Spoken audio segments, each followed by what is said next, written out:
Just last year, we got an offer to sell the company for $1 million, and we did.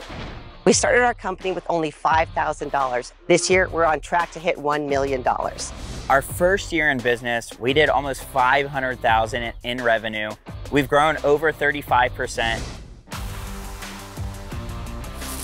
Over the years, we developed relationships with builders that allowed us to have 70% of Illinois' new construction homes. So how do you get into these communities? A lot of it has to do with being able to keep up with the high demand. Other builders see what we do, and so they offer us blueprints to be able to quote on their projects. Just last year alone, we did 1,100 homes, and that's only because we are able to deliver on time, just like the builder likes. For example, in this community, we have over 600 homes that we will drywall, tape, and paint. That's just one relationship with one builder. Think about what you can do.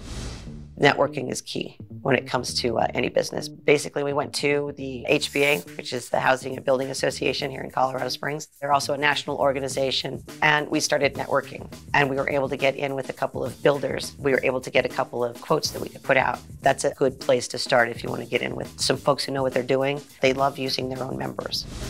One way that you can start to build your book of business is to build relationships with general contractors. Once you have your foot in the door with a good GC, then you can start to really get more referral business from them, and they're already meeting with your ideal clients.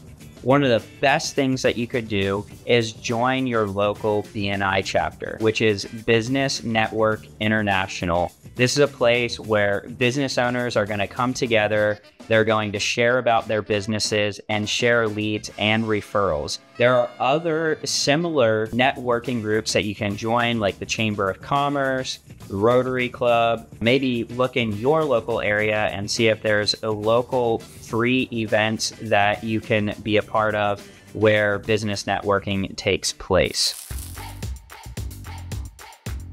My biggest success was yard signs. Not really finding it gets hot.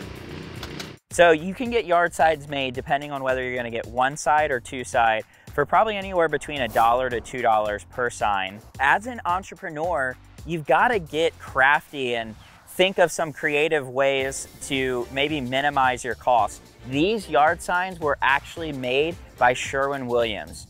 We do so much business with them and we have such a great relationship with them. We actually asked them to make our signs for us. These shirts that I'm wearing were made by Sherwin-Williams. Definitely reach out to your vendors and see how they could help.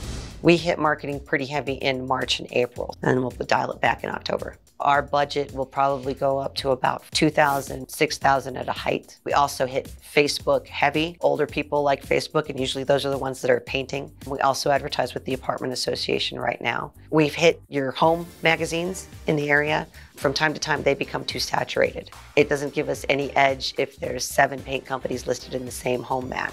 One mistake that you could make when you start out marketing your business is not knowing where your money is going to and how it's performing. You want to make sure that you're tracking the performance of that particular lead source.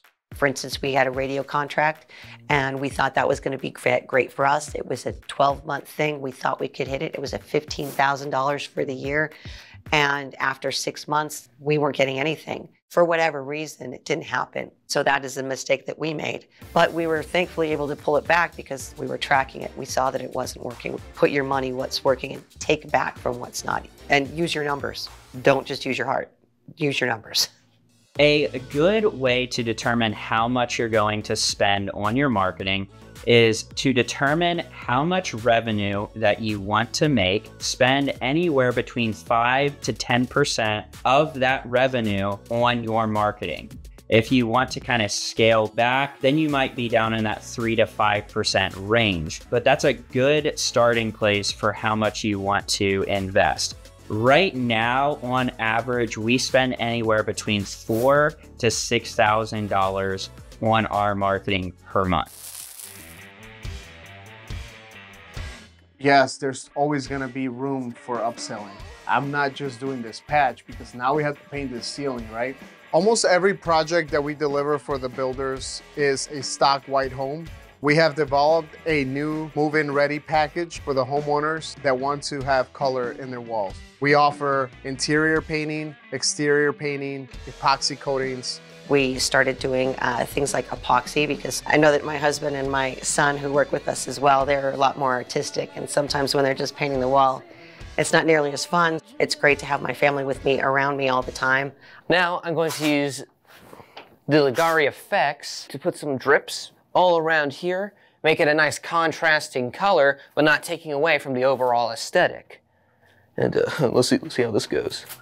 My son, who's an artist, got very interested in it, so now he works and is being certified in epoxy laying and installation. The manufacturer that we use a lot for our epoxy is a company called Ligari. And so when he completes it, we'll be one of the first contractors in Colorado to actually have a Ligari certification. So we're pretty excited about that, and he's pretty excited about getting the certification too. You've got some time to work with your product, but you still want to move quickly. Is this your way of telling me I'm being slow? No. That was a lie. When we're working with our referral partners, we're going to be very clear about who our target customer is, which is going to be someone who has a home that is $250,000 or more and has take-home pay of around $80,000 plus. We're trying to go after like the affluent middle class who have the excess to be able to spend on painting projects. Painting projects are an aesthetic thing. They're not necessarily an emergency project like a roof or a plumbing emergency or AC. So we find that customers who have the excess money in their budget to spend on painting are going to be our ideal customers who care about workmanship, the quality, and an amazing customer experience.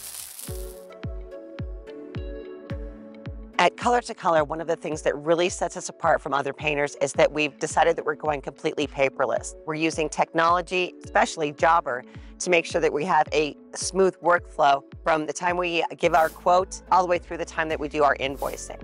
We're going to make sure that no matter what, we're in contact with our client and our client portal to make sure that they can ask and answer questions. We're not going to just leave pieces of paper. There's not going to be pieces of information that's just going to be lost.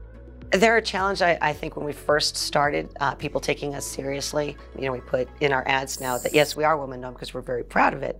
I don't know if it's outright stereotypes, but yeah, they do look at you like, you know, you don't know what you're talking about. When it comes to some of the more commercial folks, I guess we need to prove ourselves a little bit more, but I think you have to do that when you're a small business coming onto, you know, a new industry anyway. But at the same time, you know, when we go out to estimate for residents, a lot of those folks call because we are a woman-owned business. We get a lot of female homeowners who do make the decisions in the home, and they want to talk to somebody like us. They think that we maybe pay a little more attention to detail, or maybe we have a little bit more flair in our design. But I think a lot of people are embracing it a lot more, and that's good for us. I started Millennials Painting in 2017. For the last 6 years, I've spent my time building my brand. We had a lot of doubts about the name. A lot of people would say, great, millennials, who's gonna do the job for you? But it was all millennials working with us. I had multiple crews, many jobs going on at the same time. I've always been really strict when it comes to uniforms. Every employee needs to show up with their uniform, because when you look professional, that talks a lot about yourself, about the team. We built this company to the point where somebody else was interested in our account. Just last year, we got an offer to sell the company for $1 million, and we did. TBJ has a big team. Their manpower is what convinced me to launch the sale of the business and join the company. I'm now handling all sales and client relations. So I'm still involved. I still get to talk to our clients. I still get to enjoy the whole feeling of a business without the stress. Once I joined the picture, we are able to introduce custom painting from residential construction to commercial. So building your own brand is really important. Not only can you sell your brand, but you can continue to grow your business and be very successful. I get to enjoy the rest of my life I'm only 28 and I still have a long way to go.